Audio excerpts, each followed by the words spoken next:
Bienvenidos a Inversión y Desarrollo. El día de hoy abordaremos el tema Teletón 2023 y para ello nos acompaña Luis Fernando Cáceres, que él es de Fundavien. Bienvenido, Luis Fernando. Muchas gracias por el espacio, Jackie. Un gusto estar acá. Es un gusto tenerlo por acá. Vemos, Luis Fernando, el tema de las discapacidades. Hay diferentes tipos de discapacidades, pero cuéntenos específicamente cuál es la discapacidad neuromusculoesquelética. ¿Qué implicaciones tiene en la vida de las personas que sufren de esta discapacidad? Bueno, sí, cabal, la palabra es larga y te digo que la definición es muy parecida, porque al final este tipo de discapacidad es la que se genera por la alteración o por enfermedad en el sistema precisamente neuromusculoesquelético. Y es importante notar aquí que estas pueden ser producidas de forma congénita, pero no, y es lo que generalmente tenemos en mente, pero también puede ser por enfermedades o traumatismos, es decir, traumatismo me refiero a accidentes. Tú sabes, puede ser resultado de violencia en la calle, digamos, el impacto de una bala, etcétera. Entonces, yo lo que quisiera tal vez transmitir aquí es que la discapacidad no la debemos de ver como que hay personas que tienen la desfortuna de que nacieron así. Todos podemos ser sujetos, lamentablemente, a una discapacidad neuromusculoesquelética, porque, como te digo, puede ser por tres fuentes: la congénita, la que viene derivada de enfermedades o la que viene por traumatismos. Así que al final, digamos que todos estamos expuestos a esto y si contamos con el entendimiento, que es lo que tú, como tú partes el programa, de qué es lo que esto es, de pronto podemos generar, digamos, mejor conciencia y por lo tanto una mejor infraestructura para abordarlo. Interesante entonces lo que hemos escuchado de esta discapacidad y vemos entonces de que puede tener bastantes implicaciones en la vida de las personas. Y ahora cuéntenos qué es Fundavien. Bueno, mira, Fundaviem es una fundación sin fines de lucro que surgió en Guatemala en 1986. Antes de que si quisiéramos irnos mucho a la raíz de Fundaviem, todo parte porque un grupo de guatemaltecos en aquel momento, en 1985, quería apartar tiempos y recursos propios y ayudar a la sociedad. Y en aquel momento se pensó ayudar al Hospital de Rehabilitación Regional que queda en la zona uno. La fundación surge cuando en 1985 el programa regional de Teletón llega a Guatemala, que como sabemos surgió en Chile. Y no había, digamos, en Guatemala una infraestructura que pudiera hacer un evento de recolección como Teletón y tampoco que diera, digamos, la rehabilitación que daba organizaciones como lo que hoy es Fundavit. Así que este grupo de personas que te cuento formó Fundavim en un año después, en el 86. Como te digo, en el 85 fue que se hace la primera, pues se acercan las personas de Chile por primera vez a ver si alguien podía recoger el modelo en Guatemala. Y se genera la fundación precisamente para abordar específicamente, como dijimos anteriormente, la discapacidad del sistema neuromusculoesquelético.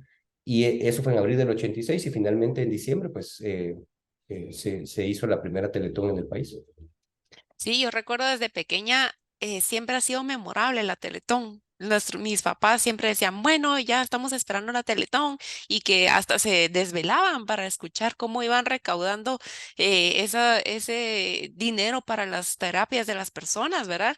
Y vemos entonces de que Fundavien ha ido impactando mucho en la vida de las personas, dándole esas terapias y permitiéndoles que ellos puedan tener una mejor calidad de vida, ¿verdad? Porque eso es lo que se busca. Ahora entonces la Teletón viene de otro país y se ha ido, se tropicalizó aquí en Guatemala, ¿verdad? ¿Cuántas Teletones ya llevan? Pero esto surge, yo te diría, de pues, precisamente la Teletón de Chile. En aquel momento, en el 78, surgió por primera vez la Teletón en Chile. Don Francisco Mario Kreutzberg ya tenía en aquel momento el programa Sábado Gigante, pero solo en Chile. Todavía no había migrado a un plano regional. Y él tenía un segmento que se llamaba La Cámara Viajera. Y en la Cámara Viajera, don Francisco lo que pretendía era enseñar a los chilenos lo lindo que era, bajo su perspectiva, su propio país, Chile. Y entonces iba por todos lados de Chile, de norte a sur. Y en uno de estos viajes con el segmento de la Cámara Viajera, él iba caminando, digamos, el terreno que estaban visitando y creo que eran unos higos, pero vio como lo que él creo que era un perro amarrado a unos higos. pero tenía un movimiento extraño, entonces se empieza a acercar y resulta que no era ningún animal ni ningún perro, sino era un niño con discapacidad física. Y en un, digamos, yo te diría, entrando en un momento de conciencia y profunda empatía, decide que tiene que hacer algo al respecto. Y así es como empieza, digamos, los programas de Teletón. Y como te digo, te decía anteriormente, 7 años después buscaron traerlo también a Guatemala. Fue 8 años, digamos, un año después de eso que iniciamos. Y básicamente hemos hecho todos los años teletones, menos el 21 que por pandemia fue muy, muy difícil generarla. Pero de ahí en adelante todos los años hemos tenido la fortuna de poder seguir con el movimiento. Excelente, entonces, que han seguido con este movimiento de que ha unido a los guatemaltecos para el beneficio de las personas y tengo entendido que este año se va a realizar en la Antigua Guatemala, ¿es correcto? Sí, mira, gracias por traer el tema a colación, porque es primera vez en todos estos años que sacamos al foro principal, porque tú sabes que mini teletones les llamamos, hemos tenido alrededor de Guatemala ya por mucho tiempo. Pero esta es la primera vez que sacamos el foro principal fuera de la capital. Y es una idea que queremos ir replicando a lo largo de los años. Y esta primera vez cabalmente vamos a inaugurar esta iniciativa de extraer el foro principal y lo vamos a hacer precisamente en Antigua Guatemala, como tú bien mencionas. Excelente, porque Antigua Guatemala siempre ha llamado la atención por el tema de turismo también y ahora con lo de la Teletón va a ser de gran impacto ahí también. Y quiero felicitarlos también por las instalaciones de Fundavien. Yo tuve la oportunidad de visitarlos en el año 2016, muy bonitas, con mucha tecnología, también muchos aparatos y que están ayudando a estas personas a que se puedan desenvolver mejor. Ahora cuéntanos, Luis, con el tema de cuántas personas han sido impactadas con Fundavien. Nos gusta saber esos resultados porque cuando uno apoya también uno quiere saber esos resultados que han habido. Sí, sabes que digamos, después de esa primera Teletón del 86 se fundó el primer centro de rehabilitación, que es el que está en Misco. Y de ahí se han fundado otros 20. Al final tenemos 21 centros de rehabilitación que han dado de forma colectiva 10 millones de terapias. Y esas 10 millones de terapias han impactado de forma positiva, han ayudado a 900,000 guatemaltecos. Así que más o menos eso serían las cifras que yo te puedo dar, digamos, de la historia de, del ejercicio de rehabilitación que hemos tenido, 21 centros de rehabilitación, 10 millones de terapias impartidas, 900,000 personas, entre personas directamente rehabilitadas o en proceso de rehabilitación y sus familiares. Y el centro de rehabilitación lo tienen también aquí en Guatemala y hay en otros departamentos. Sí, correctamente. Digamos, el que te diría que atendería la capital realmente está en Misco. Eh, así que ese sería el que estaría atendiendo el departamento de Guatemala. Y los otros 20 están todos en el interior. Realmente digamos que en el centro, en la capital, solo tenemos uno de esos 21. Excelente. Ahora con el tema de cuándo es que se celebra la Teletón en este año 2023, ¿cuándo podemos esperarlo? ¿Qué actividades se van a realizar? ¿Qué tienen planificado? Bueno, ya tenemos entonces seleccionado, como te digo, el nuevo foro va a ser en Antigua. Que regresamos a nuestro formato anterior. Digamos, las personas que nos han acompañado saben que cuando finalmente logramos adentro de pandemia, digamos, del proceso de pandemia, hacer eventos, pues tuvimos que excluir al público por razones que todos conocemos. Pero finalmente logramos regresar al formato usual y entonces lo que vamos a hacer es tener otra vez este formato donde el público aporta toda esa calidez y vamos a poderlo volver a hacer. Esta vez, como les decía, en Antiguo. Por primera vez vamos a tener también, digamos, un Twitchathon. Vamos a, digamos, agregar una expresión de la Teletón de forma digital y, y tal vez lo que quiero transmitir es que finalmente no solo nos encarrilamos en el camino que tenemos, sino otra vez volvemos a traer cosas innovadoras o digamos, novedosas para poder seguir, digamos, manteniendo sano al evento. Sano en el sentido sostenible, me refiero en el futuro. Sí, qué excelente que están aplicando cosas innovadoras y estamos seguros de que todo va a salir súper bien, ¿verdad? Ahora, Luis Fernando, con el tema de la importancia de generar esos espacios de inclusión, a veces no nos ponemos a pensar como en el tema laboral, en el tema de salud, en el tema de educación. ¿Cuál es esa importancia de que estas personas también se puedan desarrollar de una manera integral y que puedan tener esos espacios para participar? Sí, ese es un tema muy importante y tal vez aquí tal vez me encantaría dar un poquito de cifras para que la gente, digamos, sensibilice de qué hablamos. Mira, hace 40 años realmente no se tenían cifras, no se sabía cuántas gentes expresaban discapacidad o experimentaban discapacidad. Y entonces aquí hay cifras, digamos, que van, digamos, la INE reconoce en Guatemala más o menos 10,5% de la población que experimenta algún tipo de discapacidad. Si nosotros tomamos ese número como correcto, entonces estamos hablando de 1,6 millones de guatemaltecos que de alguna forma experimentan discapacidad. Digo de alguna forma porque como tú bien iniciaste el programa, hay varias formas de experimentarlo, no solo la que hemos hablado, hay otras formas, discapacidad mental, etc. Pero entonces estamos hablando al final de 1,6 millones de habitantes, no es poca cosa. Y lo que sucede es que, digamos, lo que nosotros quisiéramos buscar digamos, contribuir profundamente es a la integración. Porque tal vez aquí quisiera introducir un tema que, qué bien si, por ejemplo, nosotros tuviésemos escuelas que atienden específicamente a personas que experimentan discapacidad. Está bien, pero no debiera de ser lo ideal, porque eso es tal vez más suena a una forma de segregación, lo podrías ver así, ¿no? Ujú. Idealmente es que realmente los niños en edad de escuela que de alguna forma experimenten discapacidad pudiesen ser atendidos y pudieran asistir a las mismas escuelas o colegios que todos atendemos. Entonces, por ahí empieza, digamos que, por ahí quisiera empezar a sensibilizar el problema que tú estabas mencionando de la inclusión eh, am, a la sociedad plenamente de estas personas. Si tú digamos, aquí hay varias fuentes, ¿verdad? Pero digamos, si tú ves algunas fuentes, digamos, confiables, vas a ver que se estima que hasta 7% del PIB se ve afectado de forma directa cuando no hacemos esa inclusión de forma plena de las personas que de alguna forma experimentan discapacidad digamos, al área de trabajo formal. Entonces, 7% del PIB no es pequeña cosa otra vez, 1,6 millones de guatemaltecos no es pequeña cosa otra vez. Entonces, lo que quisiéramos hacer aquí un llamado es saber que estamos muy cerca, uno de cada 10 es muy cercano a todos nosotros. De, el, el encontrarnos con personas que de alguna forma experimentan discapacidad.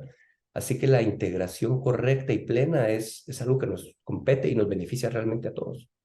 Totalmente, y verlo en cifras nos permite ver cómo está el panorama actual, que como tú dices son 1,6 millones de habitantes, que es 7% del PIB. Te apuesto que todos los que estamos viendo este programa tenemos más de algún conocido o un familiar que sufre discapacidad, entonces tenemos que ponerle mucha atención a ello para que ellos se puedan desenvolver de forma adecuada, ¿verdad? Ahora, ¿qué retos afrontan las personas con discapacidad? Porque queremos seguir sensibilizando que ellos también tienen muchos retos. Aparte de nosotros las personas que afrontamos, ellos tienen más retos que tienen que afrontar, ¿verdad? Sabes que ese es un gran tema, porque ¿sabes qué pasa? Que la discapacidad se manifiesta solo ahí donde hay barreras. Es decir, digamos, si tú tienes discapacidad física y eso te, te- no te permite caminar fluidamente o de alguna forma necesitas asistencia para transportarte de forma locomotora. Tú realmente vas a experimentar eso cuando estás enfrente del edificio que no te permite entrar en la silla de ruedas o una forma que tú uses para solventar tu discapacidad física. Entonces, lo que quiero decir con esto es precisamente, como tú bien lo decías, la discapacidad realmente se manifiesta una vez que uno sale a la sociedad y existen barreras para uno poder desenvolver. Así que es precisamente en la concientización que creemos nosotros que esas barreras pueden ir siendo eliminadas de alguna forma. Ya vemos que mucho del código del código municipal, de los códigos municipales, pero no estoy hablando de una sola municipalidad, de los códigos municipales están requiriendo, digamos, los accesos, digamos, Para silla de con ciertas ruedas, características ajá. para poder abordar exactamente el acceso a personas con discapacidad. Entonces, al final es eso, tal vez el mensaje es que tengamos en mente que la discapacidad realmente se vea experimentada cuando uno está enfrente de una barrera. Y entonces esas son las barreras que nosotros deberíamos de ir haciendo que se reduzcan o que se eliminen, ojalá. Sí, todos tenemos que contribuir a esa eliminación de las barreras para facilitar más la vida también. Y hablando entonces de los retos, ¿qué políticas necesitamos para poder seguir contribuyendo a ello? Hemos hablado también entonces de las instalaciones, de que tengan esos accesos para que las personas con discapacidad puedan entrar más fácilmente, por ejemplo, en las calles también, o qué sé yo, qué otras políticas deberíamos necesitar, aprovechando que este es un año electoral. Tenemos que hacer conciencia también en las futuras autoridades que van a estar. Sí, digamos que tú ahí ya mencionaste un gran tema que son accesos a edificios en general, te diría yo, y a vía pública. Digamos, yo mencionaría ambos ahí, edificios y vía pública en general. Yo te diría que ya adentro de los edificios, digamos, esa es la parte externa del edificio, pero si pudiésemos tener también políticas que de alguna forma influenciaran la arquitectura interna de los edificios y la infraestructura interna de los edificios, entonces podríamos empezar a hablar también de educación, que es lo que te decía pues algunos de tipos de discapacidad tal vez sí van a requerir, digamos, centros de educación muy especializados, pero en general lo que quisiéramos no es llamar a una segregación, sino a una integración. Entonces, siguiendo tu pregunta, la respuesta es ahí, entrando al edificio, la infraestructura del edificio, es poder también contar con políticas que facilitan la educación en los centros, ya sea públicos o privados del país. Nos facilitaría mucho a nosotros. Si seguís en el ciclo de vida de la persona, entonces salís de la parte educativa y te vas a la parte de introducción a la parte laboral y lo que nosotros quisiéramos ahí es también tener políticas que facilitan la inclusión de estas personas a una fuerza laboral formal. Eh, digamos, la tasa de informalidad de los trabajadores con discapacidad es aproximadamente de 11 puntos más alta en cualquier país de Latinoamérica. A ver, voy a decir eso de otra forma porque no sé si lo dije de forma muy compleja.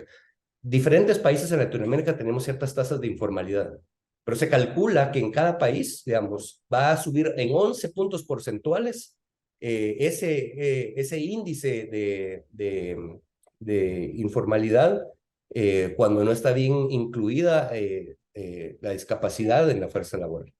Entonces, digamos que yo diría que por ahí va más o menos la respuesta a la pregunta que tú planteas, un tema bastante relevante por el contexto en el que estamos, como tú bien mencionas. Sí, me encanta lo que dices de que tenemos que ver en la integración de las personas y entonces resaltamos el tema de educación, el tema laboral. Afortunadamente, más empresas están tomando en cuenta a las personas con discapacidad y poniéndolos, por ejemplo, en supermercados, en donde pueden estar como cajeros o también pueden hacer diferentes otras actividades que lo pueden desarrollar muy bien, ¿verdad? Y también con el tema entonces de darles esa integración a toda la parte de la sociedad, ¿verdad? Vamos a un corte y luego continuamos con inversión y desarrollo.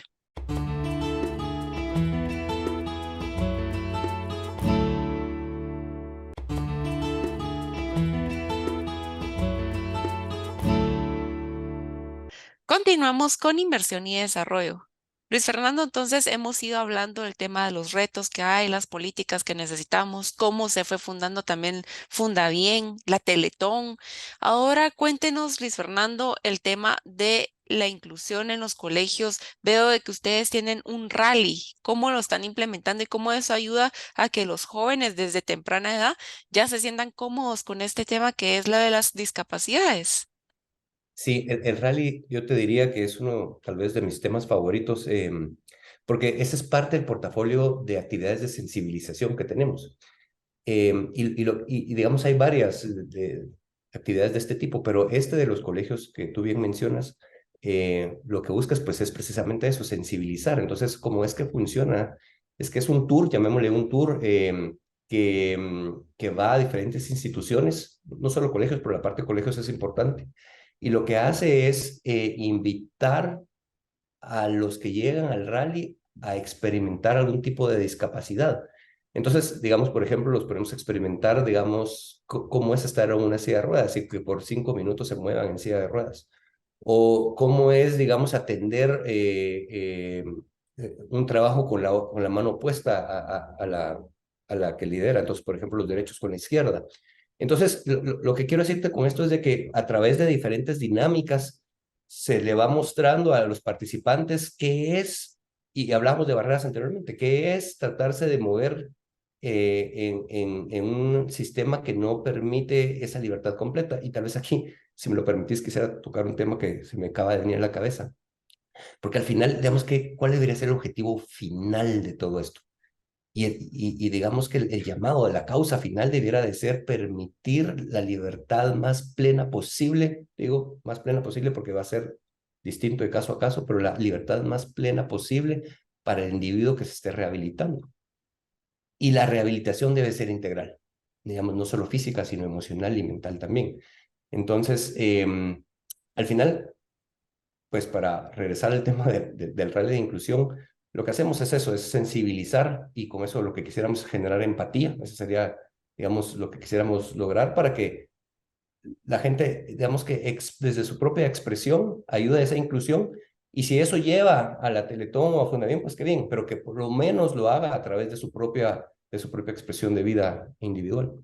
Sí, queremos generar la empatía en nuestras generaciones más jóvenes, ¿verdad? Y que no tengan esa indiferencia ante lo que está pasando en el mundo y que puedan también ayudar a alguien cuando vean a alguien con discapacidad, ofrecer esa ayuda, ¿verdad? También el tema de los que quieren participar como voluntariado, Luis Fernando, ¿qué pueden hacer? También los que quieren hacer como padrinos, ¿qué deben de hacer? ¿Dónde se deben de abocar? ¿Qué actividades pueden realizar? Sí, precisamente, digamos, por ejemplo, del rally de inclusión, estamos apoyando al programa de voluntariado, pero traes un tema muy importante a la mesa. A través, digamos, de las redes de Teletón o de la propia website, pueden abordar ambos, que nos encantaría que lo hicieran. Una es precisamente el camino de voluntariado que afortunadamente con nosotros ha sido muy fuerte. Hemos tenido damos mucho apoyo, no solo significativo, sino de volumen, de voluntariado, y eso nos permite hacer desde las mini teletones que hablábamos hasta la teletón grande y la operación de otras actividades que se hacen durante el año. Así que, de verdad que si por ahí es que les llama el corazón a actuar, pues yo les invito a que vayan al sitio web, y van a encontrar dónde, cómo participar y también a través de nuestras redes. Y la otra parte es el programa de apadrinamiento. El programa de apadrinamiento básicamente es uno común como lo conocemos. Básicamente lo que se hace es escoger uno de los programas que se tiene para apadrinar y entonces digamos que la persona que colabora lo que está haciendo es asegurándose que las terapias necesarias vayan siendo, voy a decir, fondeadas para alguno de los jóvenes o personas en general que están atendiendo alguno de los centros de rehabilitación. Excelente, entonces ya saben cómo pueden participar en ello. Ahora para las personas que necesitan la terapia y nunca han acudido a un centro de rehabilitación, ¿qué es lo que deben de realizar? También ese apoyo que necesitan por parte de la familia para poder ser constantes en esas terapias y que ese impacto que tiene la familia en ellos también. Sí, mira, el proceso está muy bien, digamos, generado, así que yo les diría que ni duden en visitar un centro de rehabilitación si tienen duda de que posiblemente requieran esa rehabilitación. Como inicia todo proceso, es de una evaluación, y en esa evaluación se determina exactamente las necesidades de la persona que llega ahí y también se presenta, digamos, el plan de cómo se abordaría. Pero el llamado o el mensaje central es que no requieran mayor duda, no hay mayor requerimiento. Hacerlo y digamos, la cita de iniciación eh, se da de forma muy fácil. Sí, con tan solo dar ese paso se van a dar cuenta cómo van a ir mejorando la calidad de vida de esa persona que necesita la rehabilitación. Ahora, ¿cuál sería ese mensaje final, Luis Fernando, para todos los que nos estamos viendo del tema de concientización, del tema de inclusión, del tema de seguir desarrollando a las personas de una manera integral? Y sabes que yo no tenía esto planeado, pero tú tocaste una palabra muy importante, indiferencia. La indiferencia, de verdad, yo voy a usar la palabra mata, ¿sabes? Porque mata el espíritu humano. Entonces, lo que les diría es, hay muchas formas de apoyar la causa de la integración de las personas que experimentan discapacidad. Puede o no puede ser a través de Fundación y de Teletón, pero si es a través de Teletón, yo les invito a que lo hagan, ya sea a través del voluntariado, como hablamos, a través del sistema de apadrinamiento, a través de aportar a través de los diferentes bancos del país. En todos los bancos hay una cuenta. Y la idea es transmitir es que el bienestar colectivo genera el bienestar individual. Es decir, va a ser muy difícil que individualmente estemos bien si colectivamente todo lo que nos rodea está sufriendo. Así que, digamos, esa es otra de las palabras lindas que tocaste tú, empatía, digamos, minimizar indiferencia y maximizar empatía. Me encanta cómo lo pusiste. Sí, totalmente. El bienestar colectivo impacta, como tú dices, en el bienestar individual.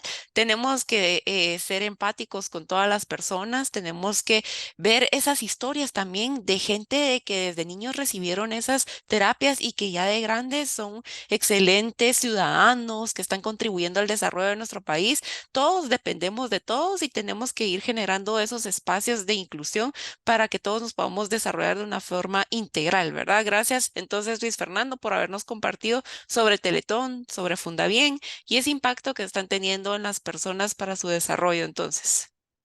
No, el agradecido soy yo, te agradezco mucho el espacio. Y a ustedes, amigos, nos vemos la próxima semana con un programa tan interesante como el día de hoy. Cuando pienso en mi Guatemala, el más bello paraíso, tan grande en historia, tan lleno